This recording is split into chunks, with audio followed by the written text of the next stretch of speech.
Bem, amigos do canal, uma boa noite. Estamos aqui mais uma vez para a transmissão de um vídeo. Hoje chamei um gestor aí que tem também uma condição de reverso aí, de operação, de pessoas, professor também. Então a gente vai se enquadrar um pouquinho na filosofia muito próximo aí entre os dois. E aí a gente vai começar esse bate-papo nessa noite de hoje. E já vou dar a palavra para ele. É com você, Dal. Opa, boa noite, André. Boa noite, né? A gente está gravando aqui à noite, mas para quem for assistir esse vídeo aí, bom dia. Em outros horários, bom dia. Bom, como você mesmo falou, eu tenho uma larga experiência aí dentro da área operacional, mais de 20 anos, eu me desenvolvi muito nessa área, embora eu seja economista de formação. Eu fiz uma pós-graduação em marketing, passei muito tempo depois, atuei até um breve período da minha vida no marketing e depois acabei seguindo aí o caminho operacional. Mas em 2018, quando eu voltei aí para dar uma encorpada acadêmica no meu currículo, né, para fazer um MBA, eu acabei descobrindo que o meu propósito, que hoje é uma palavra, é um conceito, né, vamos dizer assim, muito discutido no meio organizacional, então você tem que achar o propósito, eu encontrei o meu. E dentro desse propósito, que é impactar a vida das pessoas de forma positiva, eu descobri, olhando para o meu passado, que o que eu mais tinha prazer de fazer e tive bons resultados nisso, não que isso fosse o foco principal do meu trabalho, mas como líder, eu desenvolvi muitas pessoas. Então, acabei também indo fazer um mestrado em gestão para competitividade, na linha de gestão de pessoas, e hoje eu trabalho muito focado nessa questão do estudo da liderança, no desenvolvimento humano, desenvolvimento de pessoas, desenvolvimento de lideranças, competências e todos esses estudos aí que cercam o mundo corporativo, né, os estudos organizacionais. Muito interessante, né? Hoje a gente, dentro das necessidades, né, principalmente na gestão de operações, a gente depende muito das pessoas, né, Dal? E aí você desenvolver, você capacitar as pessoas a buscar o maior engajamento, né? A gente eu vivi muito nesses últimos anos a busca pela qualidade total, a entrega, né, da eficiência ao máximo, ou a gestão ali buscando equipes de alto rendimento, entrega com defeito zero, a busca pelo defeito zero, um OI, talvez você deve conhecer, que é a eficiência global de máquina, você chegar aos próximos ali aos 80%, e tudo isso você só consegue se as pessoas estiverem engajadas. Você pode ter o melhor maquinário, mas se os operadores que estão operando as máquinas não estiverem engajados, não estiverem entregando ali o que a máquina pode entregar, a gente não vai entregar um bom resultado. Então, volta aquele princípio que a gente precisa sempre trabalhar com as pessoas e esse é o maior desafio, né? O maior dor das empresas. Como fazer isso e manter isso, né, Dalma? Acho que é a maior dificuldade, né? É um ponto fundamental, porque hoje já estão entendendo, né, algumas organizações, alguns gestores, alguns líderes já começam a entender que as pessoas são estratégicas para a empresa. Porque, como você bem falou, defeito zero, produtividade, maquinário. Hoje a tecnologia barateou muito, né? A questão de créditos, enfim. É possível que seu concorrente, você e seu concorrente, tenham acesso ao mesmo maquinário para produzir produtos semelhantes. O que vai diferenciar o seu produto do seu concorrente, o seu serviço do serviço do seu concorrente, são as pessoas. Então, as pessoas passam a ter um papel estratégico na formação de competitividade. A sua empresa passa a ser mais competitiva, a ter uma sustentabilidade dentro desse cenário competitivo, a partir do momento que você tem as melhores pessoas no seu time, no seu quadro. E como que você atrai as melhores pessoas? Você atrai com o melhor ambiente, com uma remuneração adequada, com hoje em dia, né, o pessoal fala muito aí da questão do salário emocional, né, para evitar exatamente que você, da mesma maneira que você, se usar uma máquina sem fazer uma manutenção nela, você vai acabar com a vida útil dessa máquina muito rápido, ela vai dar pane muito rápido, as pessoas não são diferentes. Então, como é que você faz a manutenção das pessoas? Eles precisam ter um momento de lazer, um momento de leitura para poder se capacitar, elas precisam de treinamento constante, elas precisam ter um tempo com a família. Então, tudo isso daí compõe um capital, né, que muitos autores aí falam de capital humano, que é necessário para que as empresas tenham vantagens competitivas sustentáveis sobre o seu cliente. Porque não é mais sobre vender produtos e serviços, né? É sobre entregar um produto, um serviço, um atendimento, uma experiência que seja uau, que o cliente não queira saber do teu concorrente em função da experiência, não do produto, mas da experiência que você está entregando. Realmente a gente encontra vários diferenciais, né? Ontem mesmo eu tive duas entrevistas, um com um gestor financeiro e depois com uma gestora de hospitais, onde a gente tratou muito, né? Tem essa condição de que na parte de hospitaleira, né? Da gestão hospitalar, se fala muito assim que hoje se prega muito na tratativa com a cirurgia, mas não se preocupa com o tratamento, a prevenção, né? De chegar no colaborador, né, dentro das empresas, ou propriamente dentro das famílias, dentro das regiões, você criar, né, um grupo que você vá até a casa do indivíduo e faça, né, aquela medicina de família, que o cara pega e já vai fazendo portfólio, o prontuário, né, da criança e vai acompanhando, né, aquela criança, então já sabe já as tendências, tudo, e aí o gestor financeiro comentou muito a questão de que a gente, quando está ali mais inserido dentro desse processo, tudo, os colaboradores estão inseridos, eles vão entregar o melhor resultado. Então você passa a ser mais competitivo também, né? Porque eles entendem a formação do preço, eles são parte dessa formação do preço. Então, quanto melhor eles estiverem engajados, eles sabem que aqui dá para diminuir esse ponto e esse ponto. Então, o próprio colaborador, ele acaba sentindo aquela sensação de dono. E aí a entrega acaba sendo muito maior, né?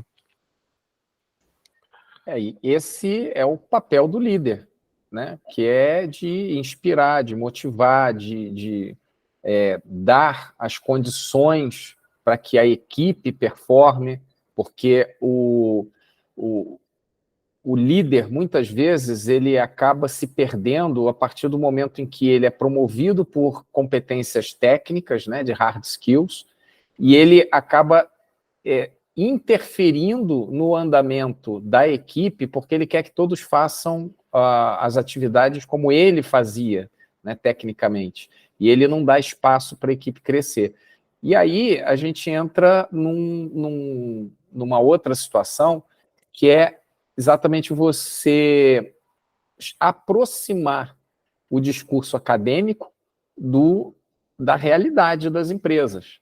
Porque o que a gente vê hoje de literatura, o que a gente hoje, quem frequenta, né, LinkedIn e está ligado nesses temas de liderança, de pessoas, de gestão de pessoas, percebe que existe uma glamorização muito grande da figura do líder, quando se fala em questão da liderança humanizada, mas eu gosto de frisar muito bem que a liderança ela pode e deve ser humanizada, mas ela não pode ser romantizada. Então, aquela ideia do líder que bate palma para o sol, que abraça a árvore, que é o cara bonzinho, esquece. O líder, muitas vezes, ele tem que tomar atitudes que não são populares. Ele tem que tomar atitudes que vão machucar algumas pessoas. Né? No caso, por exemplo, de um corte, hoje em dia está se falando muito aí em layoff, né? Muitas empresas mandando gente em massa embora. O que confere humanidade à liderança é a forma como você vai fazer isso. É a maneira como você vai tratar as pessoas, seja para fazer uma avaliação, seja para dar um feedback, seja para dar uma promoção, seja para desligar a pessoa, né? Então, é aí que você percebe que entra a humanidade da liderança. E a gente, na prática, né, a gente vê que o mercado ainda trabalha muito dentro do conceito do comando e controle. É o manda quem pode, obedece quem tem juízo. Né? É o líder, ele é a figura que tem todas as respostas. E quando esse líder centraliza esse monopólio em torno dele, ele acaba desestimulando a equipe dele a ter iniciativa, a ter esse olhar de dono que você falou. Eu não preciso ter olhar de dono, porque quando tem um problema, eu não preciso resolver nada. É só quem vai resolver é o meu diretor, é o meu gerente, é o dono da empresa, enfim. E aí voltam-se os olhares todos para eles, e as pessoas, os liderados, eles acabam ficando de braço cruzado esperando uma alternativa. Né? Então, essa aproximação da teoria acadêmica, né, dos estudos que se fazem hoje sobre os vários conceitos, as várias formas que o conceito da liderança pode assumir. A gente fala de liderança transacional, transformacional, situacional, carismática, enfim, tem uma série aí de definições para o conceito da liderança. Você precisa adequar isso para dentro da realidade das empresas, né? Porque senão vai ficar só realmente no discurso. Com certeza. Muitas vezes a gente tem aquela concepção, né, de que o líder ele fala uma coisa e faz outra também, né? Então ficar no discurso, você não entregar o que realmente é necessário. Acho que eu vejo assim bastante dificuldade também. A gente tem níveis também de adequação de cultura organizacional, né? Quando tem empresas pequenas, empresas médias, empresas familiares, já empresas multinacionais, cada uma delas tem uma percepção e uma robustez dentro desses conceitos, né? É uma percepção que eu tenho. E quando você tem uma empresa que já vem aquele pacote pronto já, né?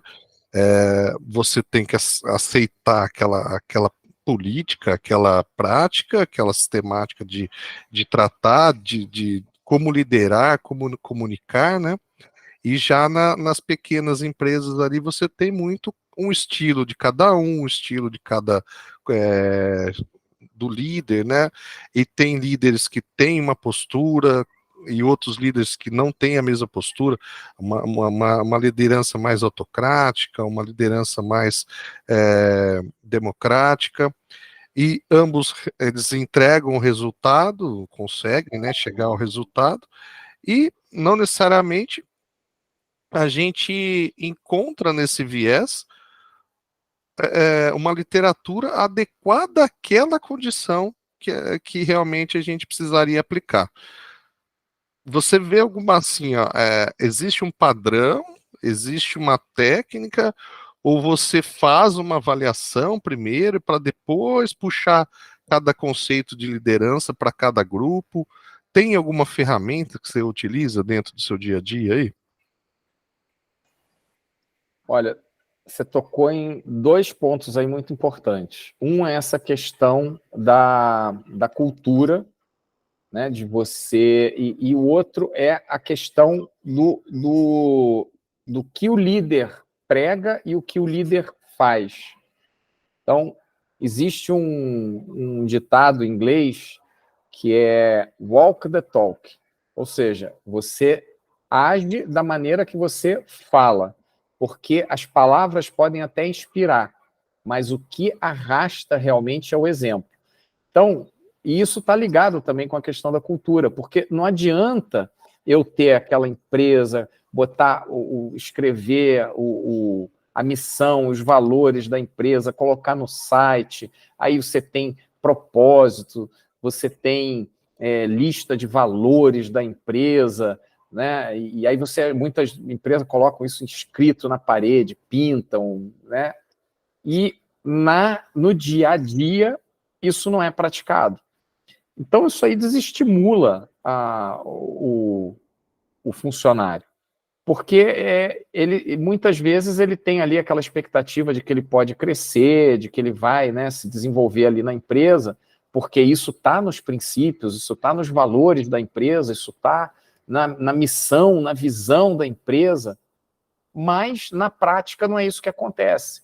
Na prática, a empresa não desenvolve a pessoa, não capacita a pessoa. Na prática, a empresa, quando vai precisar de alguém, traz de fora, ou quando vai promover alguém, promove por questões relacionais e não por efetivamente competência. Então, a grande complexidade para a liderança, e você perguntou da questão da ferramenta, né? Tem uma ferramenta que é fora de série para ser utilizada pelos líderes, mas é de extrema dificuldade, que é o método BS, que é bom senso. E, infelizmente, as pessoas... É algo que pode ser desenvolvido? Sim, mas é difícil, porque você precisa juntar, para ter esse bom senso, tanto questões técnicas, mais de hard skills, e também de soft skills, questões mais relacionais. Então, uma coisa que eu vejo que, pelo menos acontecia bastante, e eu estou vendo que está tendo uma mudança, mas eu ainda vejo isso acontecer hoje em dia, é promover as pessoas sem consultar as pessoas. Então, você chega lá e fala assim, André, tem uma ótima notícia para te dar. A partir de hoje, você é o gerente aqui da unidade. Aí você fica constrangido, porque de repente não é o que você não quer ser o gerente, você é um ótimo técnico, mas você não quer ser promovido para o cargo de gerente, você quer ganhar mais, óbvio. Então, poxa, a ótima notícia para você seria se eles falassem assim, olha, nós vamos acrescentar um variável à sua performance agora, uma variável atrelada ali à sua performance, então a gente vai ter avaliações aqui trimestrais e você vai ter a condição de ganhar um bônus e tal pela sua performance, mas eu não quero assumir a responsabilidade de fazer gestão de outras pessoas, de liderar outras pessoas. Então, isso é um erro muito comum. E a pessoa, às vezes, acaba se sentindo constrangida de falar que ela não quer, e ela aceita, e a liderança, ela traz um bônus em si, você vai ter um salário maior, você tem alguns benefícios, às vezes, que são exclusivos para determinados cargos de liderança, então você quer atingir esses objetivos, mas você não quer ter um ônus, porque a liderança também traz um ônus. Demitir uma pessoa é muito ruim. Muitas vezes você cortar um fornecedor, que você conhece a história do fornecedor, vê, a pessoa está com dificuldade ali, está num momento difícil, mas a empresa precisa funcionar, então você tem que negociar de uma forma mais dura, com sindicatos, seja lá o que for, com qualquer stakeholder que faça parte aí desse ambiente, né, corporativo. E isso pode ser, isso são funções que o líder tem que assumir e que não são fáceis de fazer. Ter conversas difíceis não é uma coisa simples de fazer, né? Então, o bom senso ajuda muito a gente a tomar boas decisões, né?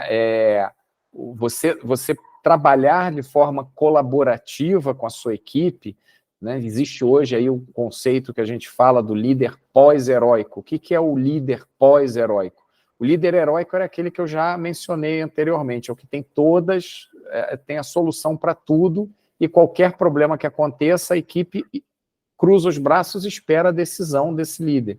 O líder pós-heróico é aquele que pode não saber todas as respostas, mas sabe fazer boas perguntas. E com boas perguntas, você ajuda no desenvolvimento da pessoa. Você ajuda naquele sentimento de dono que você mencionou agora há pouco, né, anteriormente. A pessoa começa a se sentir parte daquela organização, né? E aí, para isso, é necessário que o líder entenda que ele não pode centralizar tudo ao redor dele. É preciso que a empresa entenda que, para promover pessoas, você tem que identificar quem quer ser promovido, quem quer crescer dentro desse contexto de liderança, porque essa pessoa ela tem que ter muita clareza de que com a liderança não virão apenas o bônus, virão também o ônus. Parafraseando aí o tio Ben, né, do Homem-Aranha, com grandes poderes vem grandes responsabilidades.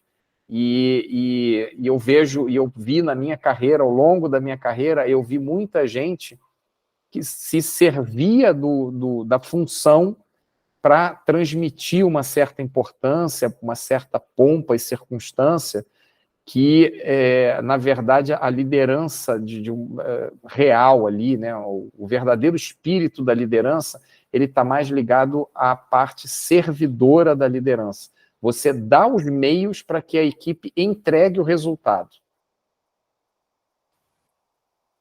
Que bacana. Boa explanação aí. A gente consegue contextualizar bastante coisa realmente, né, de visualizar, né, dos anos aí que a gente já trabalhou, já identificar cada tipo de figurão aí que a gente de liderança, de forma realmente com que a gente trabalhou já. Um outro ponto que eu queria comentar contigo é a questão da comunicação.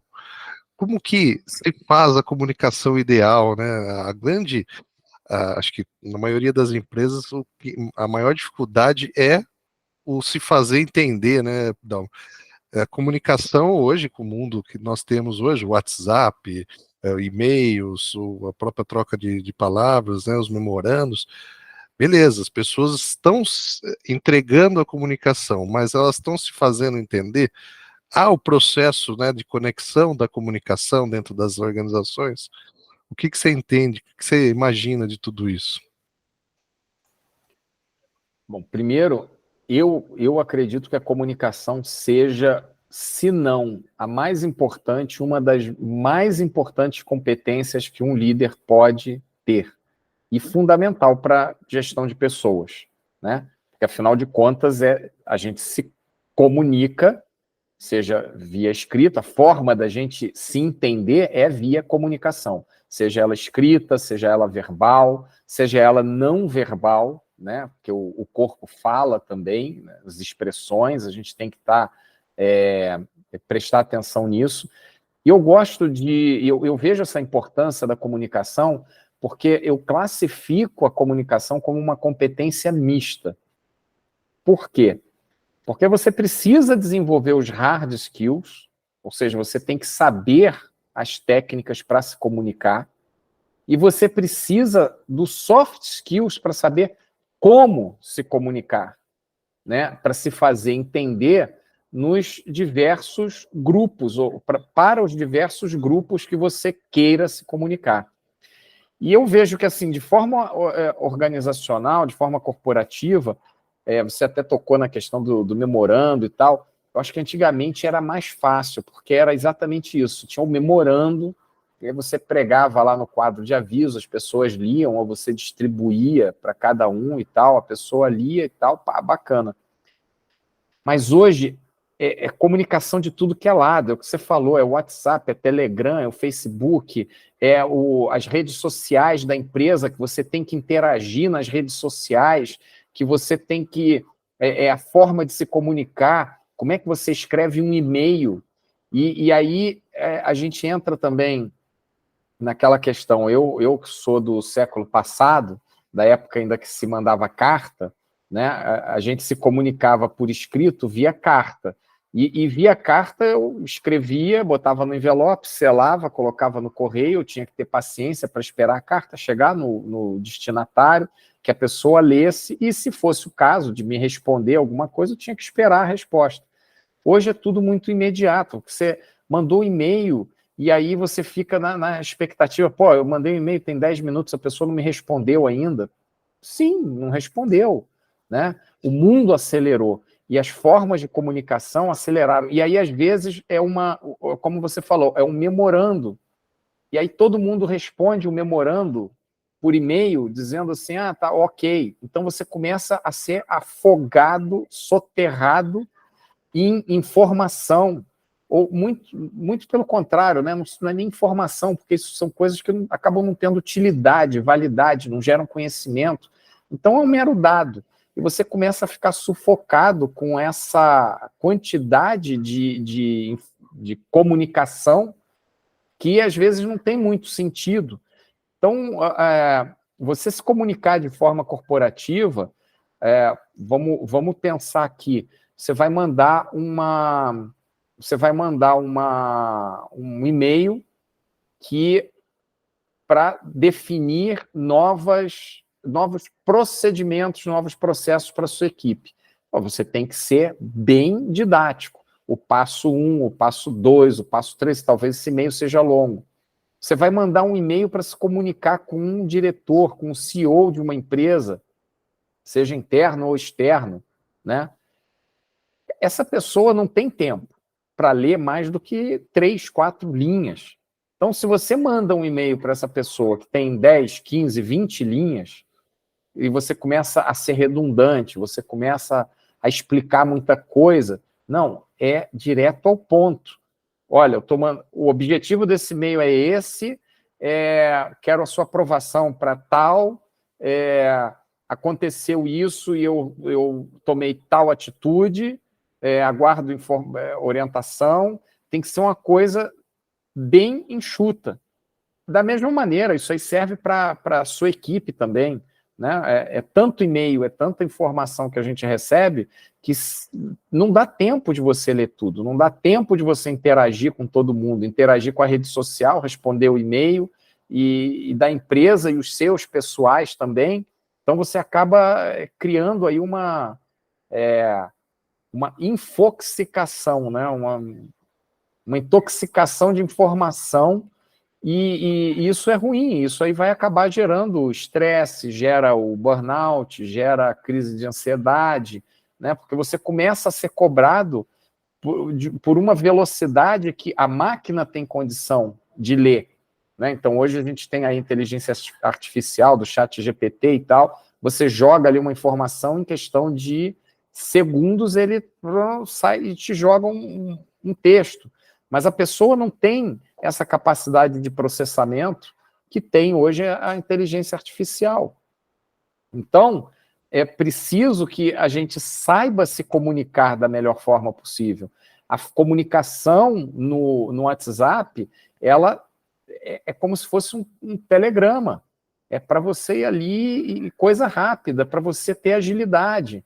Você quer fazer um comunicado maior, aí você pode pensar em um e-mail. Então, a comunicação, ela precisa ser levada em consideração para que você saiba a melhor forma de se comunicar com cada audiência, com cada grupo, que você saiba o meio a ser utilizado. Então, determinado assunto pode ser tratado pelo WhatsApp. Se eu tenho alguma coisa que precisa estar documentada, é melhor eu ter isso no e-mail, que eu posso salvar ali aquela mensagem e tal, e fica mais fácil depois de eu pesquisar do que pelo WhatsApp, né?